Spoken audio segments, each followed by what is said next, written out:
Welcome back to the morning show here on Arise News. I'm Toyosi Etim Efyong, and our guest today is contributing to the disruption in the financial sector.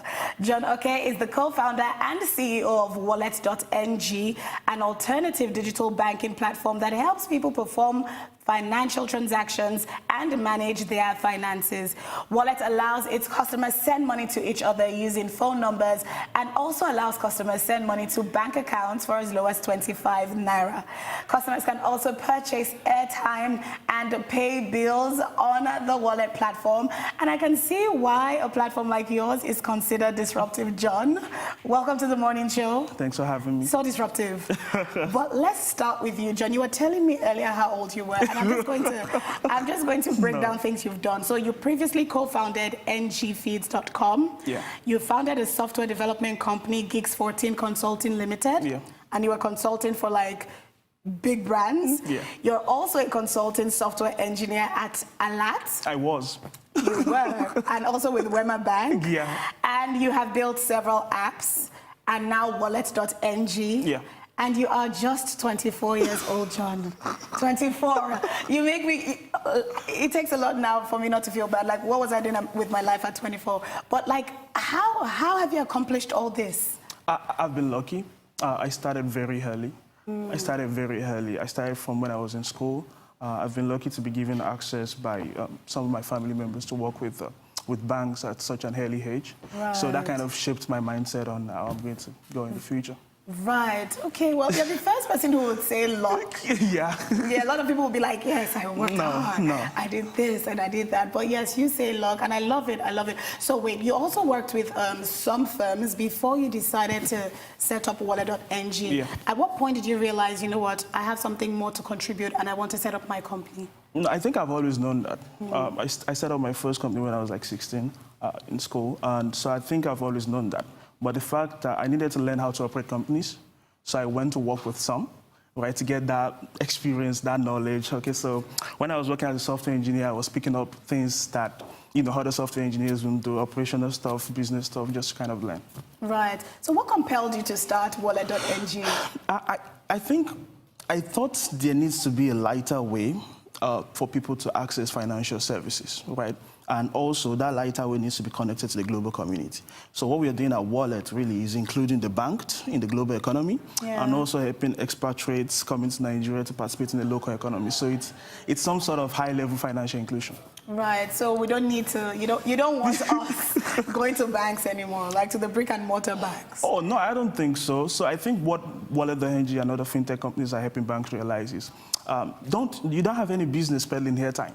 Right, you just go to banking, go and borrow businesses' money, go and help people get mortgages. So Wallet's going to help you do that, right? So, and the banks are helping us. They're working really closely with us. We have we're working with some futuristic CEOs that they just want to provide the facilities for fintechs to thrive. So. Yeah, well, they have to. If not, they'll be out of business. So, hey. Well, how are you different from like Flutterwave, NairaBox, all these other fintech companies? And a lot of them seem to be coming up. Yeah, I don't think there's enough. I don't think there's enough. We'll get to that. But what sets Wallet.ng apart from the others? Yeah, so, I mean, if you look over the past 2 years, what guys like Flutterwave and Paystack have done, they've disrupted how businesses accept payments. So Wallet is doing the exact same way, although my mentors say the word disruptive, is doing the exact same thing in consumer-facing businesses. Do you understand? So we are in this different segments of the same, market. Interesting. Okay, and you made a comment earlier now about not thinking there's enough of fintech companies right now. Why would you say that? I think there's still a lot to figure out. In terms of, there's credits, there's mortgages. Lots of people are working in, group savings, Esusu, and, trying to think of ways to digitalize that. Still, payment is still friction, it's still full of friction, right? So we all need to, strive towards making it frictionless. How people pay in the future? Is Nigeria ready to play in the global community and stuff like that? One of the reasons that made me start Wallet was when I try to pay on, Amazon with my card. Yeah. And it doesn't work, and you're like, what? Yeah. How does this even, happen? So we started thinking of how will people in the future pay, and how can Wallet, help facilitate that. Oh, so I'm seeing a collaboration here. This is with Wallet. So that's our Naira card. Interesting. Yeah, and so we work with a lot of financial services providers. Flutterwave is a very big friend of ours. InterSwitch is really big on our platform. So this is basically a digital wallet. So basically, it is Wallet.ng, but it's almost like my physical wallet where I put money in it.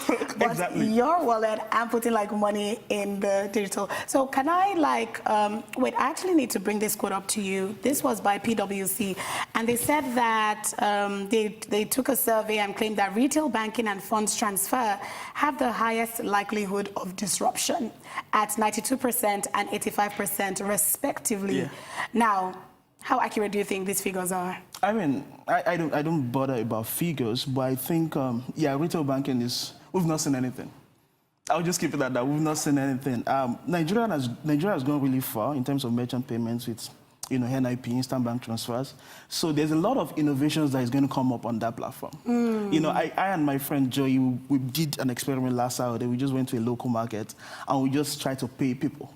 Like, just pay the guy that is selling shirts, pay the guy that is selling, just pay them digitally, no cash, no card. Do you understand? So, how are you going to sell this to the trader in Alaba or the guy in Alimosho? What makes it easier is the trader in Alaba has a bank account. True. Right? So with your wallet app, you just open your wallet app, send money to his bank account. Oh, amazing.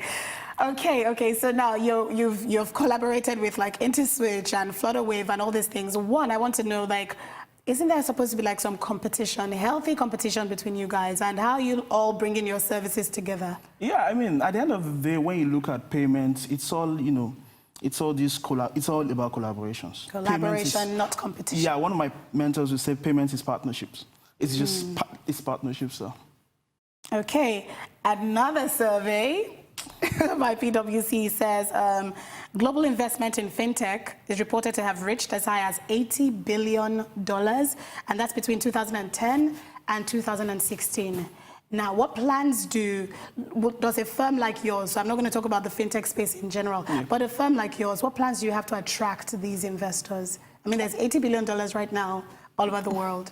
We currently do, right? But the thing about investors is they invest in businesses it's all about the returns.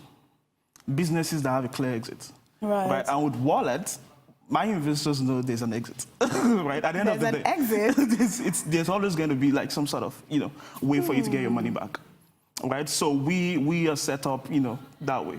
So what does scaling look like for Wallet? At the end of the day, we have to go into different markets. Right. I mean, it doesn't make sense that when you want to send money to Ghana, you have to send it in dollars. Right. Oh, that's local, right? It's just down the road, right? so Ghana is down the road. I mean, at the end of the day, it's just down the road. Yeah. So you're like, So maybe Wallet will play in, local markets. Space. Yeah. Maybe you'll be able to send money from your Nigerian wallet account to a Ghanaian wallet account. Maybe. Hey, Lord, I'm just here like, because that's also going to affect people like Western Union. I mean, see, guys like this have already built the infrastructure. They've built it already. Right. So it's not like they are going away. They're just going to be bigger, and they will power, platforms that we, the newbies, are coming up with. Right. So what do you see happening with the banks in? I like your smile; it's so cute. But it's almost like these guys are going to be out of jobs soon. No. But what do you see happening with the banks and the banking industry in Nigeria? I think the banks are going to be platform providers. Platform providers? Can you explain? For the fintechs. I think the banks, currently we work with a few banks. Okay. And they are so supportive. Like, they tell you, this is how you go with regulation. No, don't do this, don't do that. So I think what's going to happen with them is they're going to be big platform providers. You see banks, taking more risks, borrowing businesses money, borrowing startups money, facilitating growth in the economy. What's going to happen is, one day, some of them are just going, we don't need this mobile app anymore. It's just a waste of our time. You know what? Let's go and provide housing for people. You understand? Let's finance that. So that's what's going to happen. Our economy is maturing at a very fast rate. Yeah. And I think that's what's going to happen with banks. Okay, well, it's been amazing talking to you. Thank you so much. How can people reach you? Just Twitter. What's your Twitter? It's like just Twitter. Just Twitter, the John Okay. The John Okay. Yeah. And does Wallet have an online presence as well? Walletng on Twitter too.